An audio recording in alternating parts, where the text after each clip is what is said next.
everybody, welcome back to the Dex, where we cover trivia and strategy for a different Pokemon each week. I'm Gardener Alex. And I'm PokeKellz. This week on the Dex, it's all about potential and protection. Oh yeah? Is that why you're hiding inside of a hoodie? Are you secretly super buff in there? No, weirdo, it's just cold in here. Cold in where? The internet?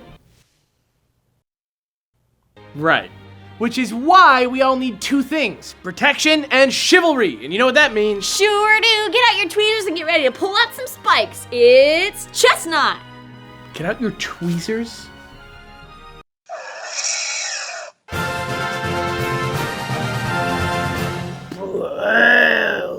Chesnaught's the spiny armor Pokemon from Gen 6, and it's the final grass-fighting evolution of Kalos grass starter Chespin. Ah, and Quilladin too. A couple of cute little #hoodie boys. #hoodie boys. Yeah, but then once it evolves, Chesnaught's in the house, and it's got a tackle forceful enough to flip a 50-ton tank. It uses its hard fist to protect its face, and that's a good plan because apparently they can withstand a bomb blast. Whoa! The name Chesnaught is a mix of chestnut and dreadnought, or knight, and since it's grass and fighting type, we're going to trace its armored origins back to both its plant and animal kingdoms. On the one hand, Chesnaught's based on armored animals like the armadillo and the pangolin, but also spiky guys like hedgehogs and porcupines. But then why does Chesnaught look more like he's wearing armor than that he's made of it? That actually comes from his plant inspiration, aka the chestnut, or more accurately, the colibium, which is the fruit of the nut, and the cupule, which is the hard green spiky covering that protects it while it matures. Look how cute it is. The colibium has to break out of the cupule when it's strong enough, creating a cool visual that earns it a place on the table at many a Japanese New Year's. See, chestnuts represent both mastery and strength, and the way it acts tough and protects itself while fostering personal growth is very knightly indeed. Ah, cute. And hey, speaking of knights, there's a much more bizarre aspect of Chesnaught's design that we haven't even barely touched on yet. Heck yeah, it's a literary figure so foreign to modern society that even J.R.R. Tolkien, the creator of The Hobbit and Lord of the Rings, had trouble interpreting and explaining him. And if you've read the Silmarillion, you know that's saying something. Ooh, that Middle-earth roast. But fear not, casual Pocket Monsters fans, for we at the Dex will explain it to you in a little segment we like to call Pokemon.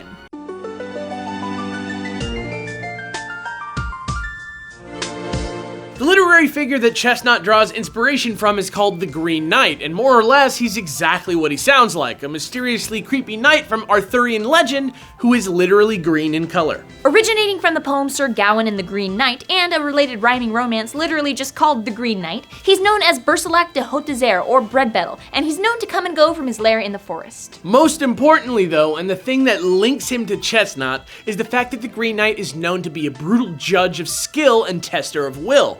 Plus, those two words rhyme, so, you know, points. And the connection to Chesnaught becomes even stronger when you realize that the Green Knight himself is actually a representation of the pagan vegetation and fertility deity known as the Green Man. You've probably seen this guy all over on the side of churches and in stained glass windows, covered in vines or weirdly spewing plants from every orifice on his face. Sometimes he's so planty you don't even realize it's a face right away, and that's kind of the point. The Green Man is also a symbol of rebirth, which ties it into the reproductive cycle of chestnuts, and his greenness kind of makes him a patron deity for all sorts of famous heroes, like Peter Pan, Robin Hood, the Green Knight, and now Chesnaught.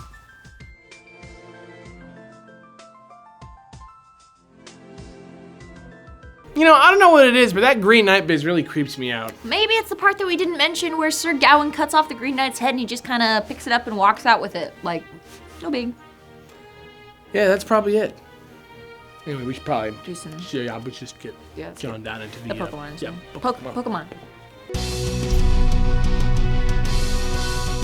Chesnaught is fearsome and strong, and his defense is second to none. In my opinion, he's a great addition to any team, and here's why. Start with an impish one and super train it in HP and defense. Plus, we're building a walking fortress, so go with his bulletproof ability to minimize the attacks that can hurt him. Boost his attack and defense with Bulk Up to get the pain train started, and then watch your opponent panic when you use spikes on the next turn. Use them again up to 3 layers anytime you see a window to keep the pressure on, and boost again when they're expecting more spikes. It's hilarious. Use Hammer Arm once your stats are boosted to show your opponents you're not messing around, and once you're below half HP, use Synthesis to get all your health back and watch as that leftovers you're holding starts to look way more demoralizing.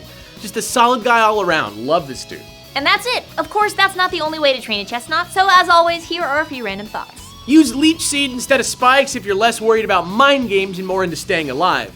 It's still pretty darn frustrating to get seeded, so, you know, tomato tomato. If taking life is more appealing than getting it back, try swapping Synthesis for Spiky Shield and swapping Leftovers for the Rocky Helmet. I promise you'll eventually get used to people mistaking you for Ferrothorn. Or if we're already there, why not switch Synthesis for Drain Punch? It's less of a sure thing, but doing damage while healing is pretty darn sweet, right? The choice is yours. And finally, if you want to pretend you're in Gen 5, combo Spikes with Roar. It keeps the pressure on while making it impossible for your opponent to set up on you. Pretty cool for a hashtag hoodie boy, right?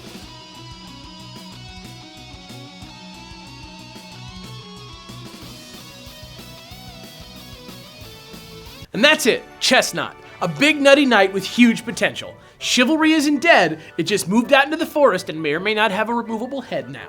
Right. For more grass fighting goodness, check out our Brelum episode and a bunch of other grass type episodes right here. Or if starters are more your thing, then click here and subscribe already. This channel's pretty tight. And if you want to look cool and Dexy at the same time, follow the link in the description to find out where you can get these dope shirts on my left.